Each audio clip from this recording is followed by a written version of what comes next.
fucking wet. Although I was fully expecting it to be a lot wetter.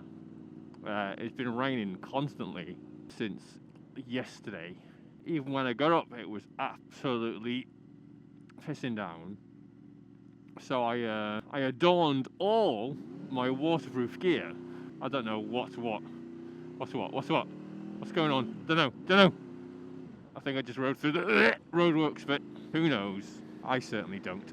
I'll definitely have to adjust the balaclava. Balaclava? Bally? Because it is also in my mouth and it's pushing my eyes shut.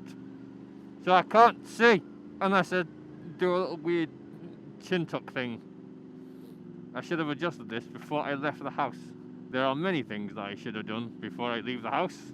Could have just put it down. If I pull it down further over my mouth, it puts more pressure on my eyes. Everything is a little bit blurry. Oh no. Oh no. That's not remotely better. I'm gonna have to pull over and adjust this. This is ridiculous. I can't fucking see. That'll do. That's marginally better than what I just had. I need to stop for fuel anyway, so I can do a full adjustment when I'm getting my petrol. Well, at least I can remember now why I stopped wearing the bloody thing. Oh no, it's slipping. It's slippage. Right, if he's going all the way up to the lights, I'm going to follow him. Ignore this bit, ignore it. Don't pay attention. It's unimportant. Was that a train station? Do you know, I've never known for the entire time I've lived here that was a train station. I just thought it was a random bridge. What was the bridge to Terabithia? Yeah, call back. To what? I don't know. What if I lift up the helmet a little bit? Oh, that's a little bit better. That's not too bad. Oh yeah, I don't know whether, or I don't remember if I mentioned it on film or not, but I have made I did make the decision that I wasn't going to do any more massive rides this month. However, because my wife's infinite wisdom, she's decided to go to Hereford on Friday, because we need to be there for Saturday. The wedding party thing is on Saturday. We're going to go there for Saturday. That was the original plan. However, my wife doesn't want to fast, so she wanted to go down on Friday. That's fine. We've got to leave after work on Friday. Turns out she decides to, she wants to leave early Friday morning. I can't get time off. So what she's doing is she's just fucking off anyway and going down anyway. And I am going to follow on when I leave work, which means I will be going via the motorcycle. I am off to Ledbury, which is more or less the same distance as, how did he pronounce it? Because it looks like stuff like Bullith, but he said Bilf?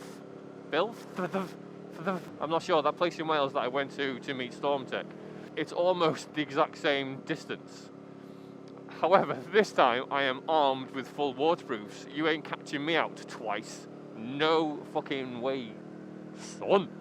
But what it's given me the opportunity to do is, since my wife she lived near Ledbury, and she went to University of Worcestershire. So when I was in the armed forces, I would go and visit her in Worcester. So we lived in Worcester for a few years.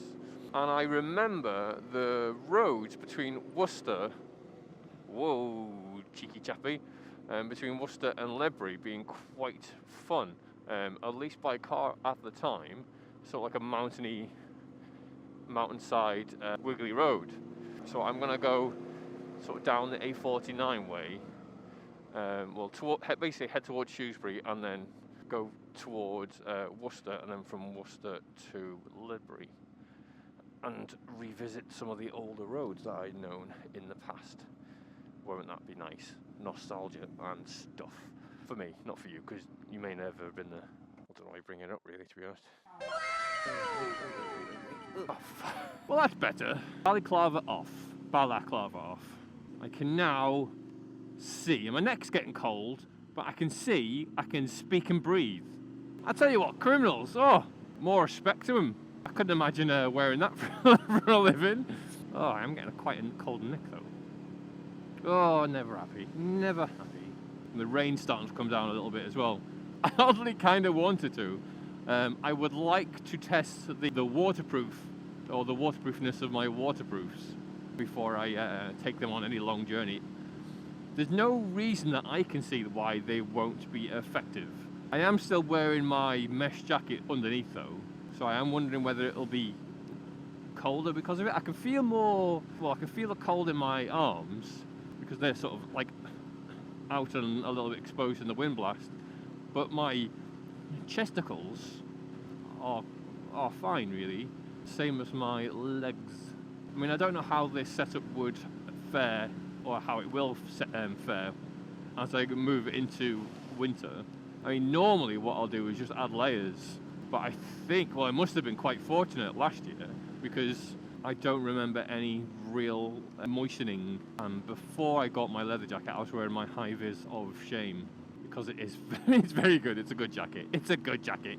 I would recommend it quite highly, especially if you don't have any friends. Well, the friends that you do have are quite understanding. I think I might need to buy some more gloves.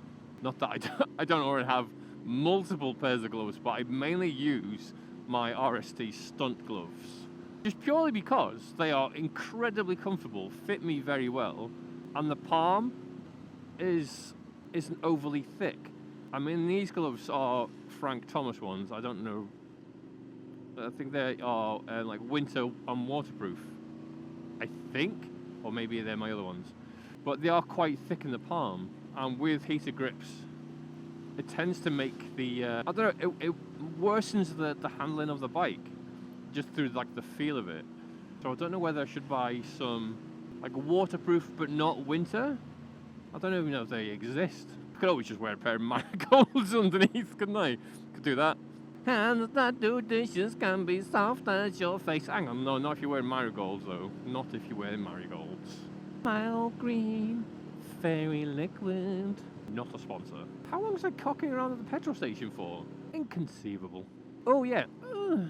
So, thinking upon my sort of conundrum of what I'm going to do in order to... Wait, no, let's try and think of something better to say. Well, with regards to the video I made asking for help, which none of you did, plebs, no one offered the tiniest helpful hint. Just start talking about fucking X-Men and Kellogg cornflakes. Ridiculous. I have decided on my own. Well, first of all, I attempted to try and not have a plan in mind that, like, with what I'm saying, but topics perhaps I want to talk about. Doesn't work. It doesn't work when I sidetrack myself with the things that I see. So it wasn't until I was doing like the little montage video I was doing. The thing is, like, it's literally the only time I've ever done something kind of like that, and it's kind of sort of a, you know, in the style of an epic ride video, even though it's not really an epic ride video. I was just having some fun, trying to use the footage that would otherwise be thrown out. And I realised I was actually I was enjoying it. I was getting into it, just messing around. And I thought, well, that's something that I can use to enhance. Whoa, what was that? What just happened then? What just happened then? I kind of like zoned out. Weird. Yeah, I can use it to, you know, enhance, not like turn the videos into some ADHD fucking meme fest, but to slowly express myself.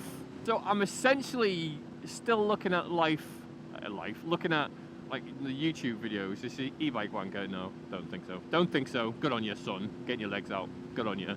Yeah, looking to fuck. See, I've done it again already. I don't even know what I was saying 10 seconds ago because I was too busy looking at that man's legs. Yeah, so I don't want to change the way in how I record, I think, and the things that I say and what I do, and, you know, I think that because it's easier for me. I mean, I'm going to work anyway, so I can't really like try and set up some sort of epic multi-camera shots all over the place. Although I am like still toying with the idea of getting another camera, just for variety. I am very tempted by the 360 cameras to go as a kind of like, not only front-facing myself, but do you know when you can put it on a stick, and then you can have it bouncing around behind you, epic shots. Well, when you put, like, you can hang it out to the side, and you can just get like different dynamic shots. And because what I don't want to be doing is, which I apologise to anyone who does this, but it's a little bit wanky, where when you like you have someone drive past the camera, like you see them coming down the road and they drive past, like they go around the corner like meow, but you know full well that they've driven there, put the camera up, set up the tripod, turned around, gone back, done the little shot, turned around, then gone back to get the camera. I don't know why, that just seems like a pain in the arse. Whereas if it's on like a little 360 camera and I can just hold it out to the side or whatever, it seems very much more in keeping with my, some may say slapdash approach to moto vloggles. I call it guerrilla style, because I'm a fucking ape. The only problem is those 360 cameras, I leave brand new at 500 squids, and the DJI was only around 300, I think, something along those lines. I can get a second-hand one, I have seen, for anywhere between 300 and 400. I'm assuming that's sort of based on its condition, perhaps. But I'll mull that one over a little bit longer. At least I've got a plan in mind, or at least multiple uses for a camera like that than I do with my weird let's buy a drone idea. I mean, the drone idea hasn't progressed much more than, oh, won't it be fun to fly a drone? So I don't really want to buy one to enhance the videos that I'm doing. I kind of just want to fuck around with one. Yeah, whereas the 360, not like the sort of the GoPro versions of the 360 camera, the actual the long ones, long big ones. Especially since at Stormtech's suggestion, I've been using Premiere Pro more and more. But what I've been doing is I've been doing the bulk of the editing, like cutting, and I've also tried to sort of make the sound a little bit better, a little bit clearer, with not like fully isolating the bike, because that would be a travesty, but having the bike more of a background sort of rumble, with my voice being a little clearer up front. And then what I'll do in the future will be probably sort out some form of second microphone to try and capture sort of more engine noise and adjust that in the background, so I can have clear audio and nice clear audio of the voice of my sultry dulcet tones, and then add in the raps of the bike separate. And I think if I start like thinking about the video in that way, as in not what the finished product is going to be when I start, but think about the quality I would like to start from in terms of video and sound. Oh yeah, and then what I do is once I've adjusted like the sound levels and edited the video into the form that I would like, I then load it up into CapCut and then start throwing in like transitions or any kind of effects, like instead, because it's just much easier. I was trying to do like that stupid like electric effect thing that I do on the intro, because there's one on the intro and then I sort of like run it over into the video start, so it looks like a transition, a seamless transition. I mean, you wouldn't even know, would you? You wouldn't even know that they were filmed months apart. But I got like a plug-in effect to try and recreate it on Premiere Pro, but I couldn't get it to like fade in. It was just like on or off. I just thought it's so much easier to add those kind of effects on CapCut. They're already sort of like baked in, so it's easier to just like sort out the quality of sound and picture, and then just add in all the little wheelie bits, wiggly, not willy bits, wiggle. I mean, it probably does. Not the point. Not at the moment anyway. It's fucking freezing. Oh, no wiggle going on at all. Like a little acorn. God, I hope these are waterproof because I did not bring a change of clothes. Rooting for British farmers. I have my doubts. I have many doubts. Dominance. Dominance. Jungle.